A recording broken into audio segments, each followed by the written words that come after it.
Assalamualaikum warahmatullahi taala wabarakatuh. Perkenalkan nama saya Muhammad Babun Waseptian, Prodi Teknik Informatika semester 5. Pada kesempatan kali ini, saya akan mempresentasikan sedikit tentang framework dan alat pengembangan web semantik. Di sini dalam tugas kali ini terdapat dua hal inti yaitu framework dan pengertian dari web semantik sendiri. Sebelum kita ke frameworknya, maka kita lebih dahulu harus tahu apa itu web semantik. Baik, langsung saja ya. Web semantik adalah salah satu inovasi penting yang memungkinkan data di internet menjadi lebih bermakna dan mudah dipahami oleh mesin seperti mesin pencari dan asisten digital. Maksudnya yaitu eh, dalam web semantik sendiri, jika kita mencari sebuah pencarian, contohnya lah, contohnya adalah Google. Jika kita mencari sebuah pencarian, maka itu bisa mencakup semua data yang ada di Google. Sedangkan jika kita hanya mencari sebuah pencarian di dalam sebuah tabel, maka itu bukan disebut web semantik, tetapi disebut dengan web biasa. Nah, setelah tahu apa itu web semantik, maka kita akan melanjutkan PPT yang selanjutnya, yaitu slide kedua.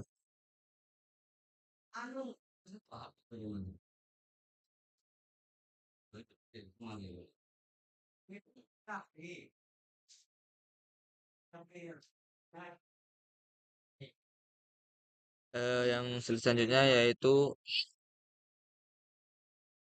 pengertian dari web semantik. Seperti yang sudah saya jelaskan tadi, bahwasanya web semantik adalah menghubungkan data dengan konteks agar lebih bermakna dan mudah dipahami oleh mesin. Maksudnya yaitu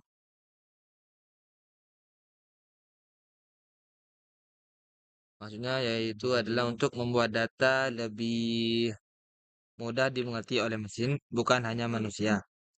Ini memungkinkan komputer memahami hubungan antara data dan memanfaatkannya dalam berbagai aplikasi, sehingga menghasilkan informasi yang lebih akurat dan relevan bagi pengguna.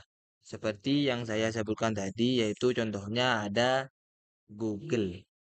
Nah, di sini kan sudah dijelaskan, dipaparkan tujuannya yaitu meningkatkan kemampuan mesin dalam memahami dan mengintegrasikan data dari berbagai sumber. Selain Google, ada juga AI, yaitu ChatGPT. Nah, jika kita mencari sebuah permasalahan di dalam ChatGPT, kita memasukkan perintah, maka apa yang akan kita peroleh dari ChatGPT tersebut? Maka ChatGPT tersebut akan memberi kita data-data atau jawaban sesuai dengan perintah yang kita ketikkan. Maka tujuannya itu kan untuk memahami dan mengintegrasikan data dari berbagai sumber. Nah, dalam ChatGPT itu kan sudah banyak sumber-sumber yang ada di dalamnya. Nah, ketika kita mengetikkan sebuah perintah, maka ChatGPT akan mencari sumber yang relevan dan akan diberikan kepada kita sebagai referensi atau sebuah jawaban. Nah, yang selanjutnya itu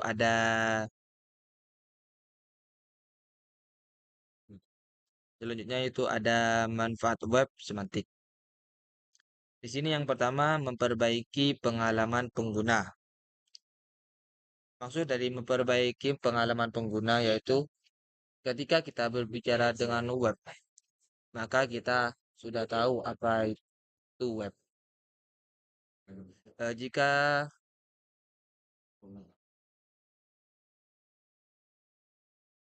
kenapa ini disebut memperbaiki pengalaman pengguna? Karena data disajikan dengan lebih tepat dan sesuai dengan konteks.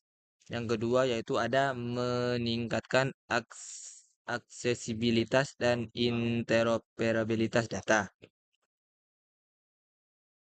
Maksudnya yaitu web semantik membuat data lebih mudah diakses dari berbagai platform.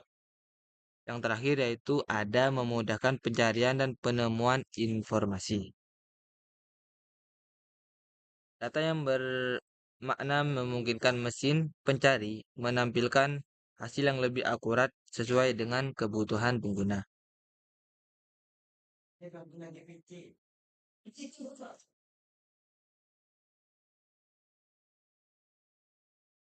Yang selanjutnya yaitu ada konsep dasar web semantik.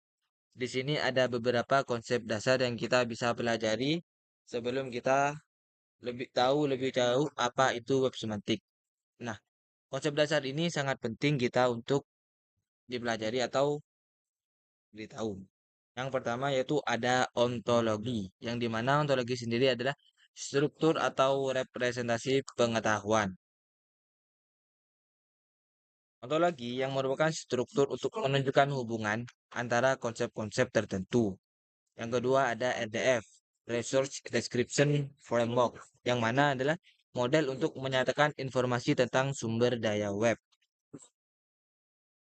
Format standar untuk menyajikan data dan hubungannya. Yang terakhir ada SparkPL, yang dimana bahasa query untuk mengambil data yang disimpan dalam format RDF, yaitu bahasa query khusus untuk mencari dan mengambil data dalam format RDF, mirip seperti SQL pada basis data tradisional.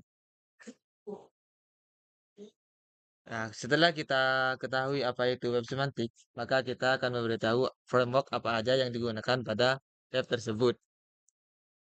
Frameworknya di sini ada beberapa. Yang pertama ada APC Jena, yang kedua ada OpenLink Virtuoso, dan yang terakhir ada Protect.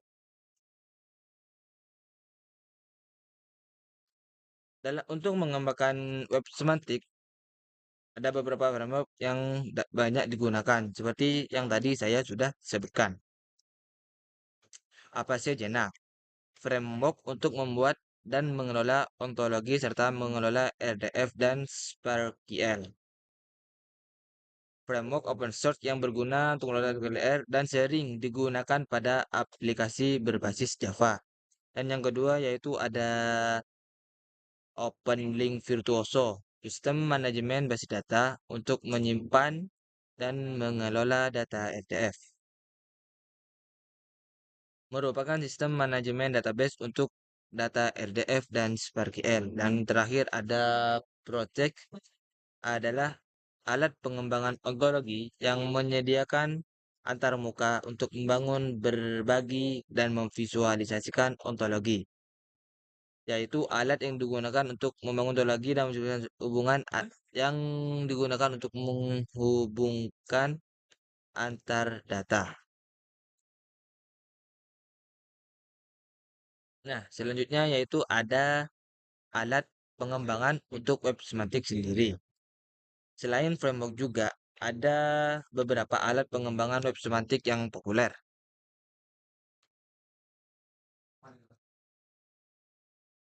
Hmm, Pertama yaitu ada OntoText Graph DB, yaitu penyimpanan dan manajemen data RDF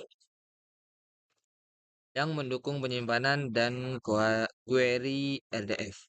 Lalu ada Topbread Composer, alat pengembangan berbasis graph untuk bekerja dengan data RDF dan ontologi, yang dimana alat berbasis graf yang memudah pembuatan dan pengelolaan ontologi.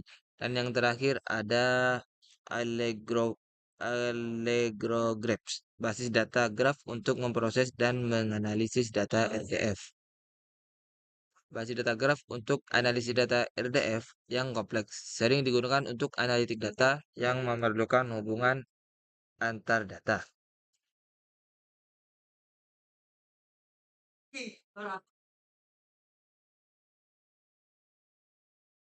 Nah, untuk slide yang selanjutnya yaitu di sini ada contoh kasus penggunaan web semantik.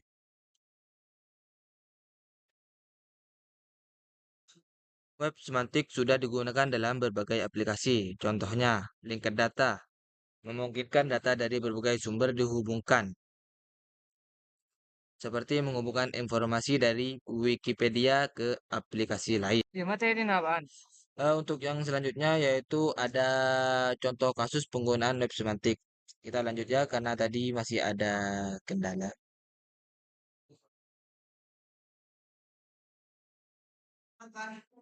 Nah, contoh kasus penggunaan web semantik.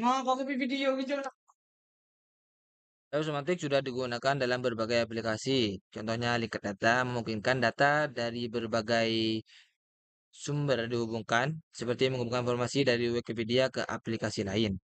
Web semantik juga membantu pencarian informasi yang lebih kontekstual dan akurat. Selain itu, banyak sistem rekomendasi yang menggunakan web semantik untuk memberikan saran konten yang relevan berdasarkan preferensi pengguna. Nah, yang selanjutnya yaitu ada implementasi web semantik dalam pengembangan web. Lalu, bagaimana web semantik diimplementasikan dalam pengembangan web? Salah satunya adalah dengan menambahkan data terstruktur dalam HTML menggunakan format seperti JSON_LD. Selain itu, dengan menambahkan ontologi ke dalam aplikasi web, kita bisa membuat data lebih bermakna sehingga pengguna bisa menemukan informasi yang lebih berguna. Dan selanjutnya yaitu ada tantangan dalam implementasi web semantik. Namun ada beberapa tantangan dalam mengimplementasikan web semantik. Pertama, membuat dan mengelola ontologi cukup rumit dan memerlukan pemahaman mendalam. Kedua, data RDF yang besar membutuhkan penyimpanan yang efisien. Tantangan lainnya adalah bagaimana mesin memahami bahasa manusia dengan konteks yang berbeda. Dan yang terakhir di sini ada kesimpulan. Kesimpulannya saya itu yang pertama ada web semantik membuka peluang besar dalam pengembangan web yang lebih cerdas. Yang kedua ada framework dan alat yang tepat membantu mempermudah pengembangan dan pengelolaan data semantik. Web semantik adalah teknologi yang memungkinkan kita membuat data lebih bermakna sehingga lebih bermanfaat bagi pengguna. Framework dan alat yang ada sekarang sangat membantu dalam mengembangkan dan mengelola data semantik. Dengan web semantik, kita dapat mengembangkan aplikasi web yang lebih cerdas dan relevan.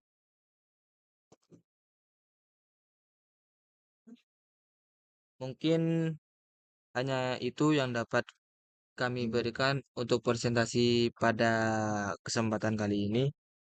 Apabila ada kekurangan maupun kesalahan, saya mohon maaf yang sebesar-besarnya. Assalamualaikum warahmatullahi taala wabarakatuh.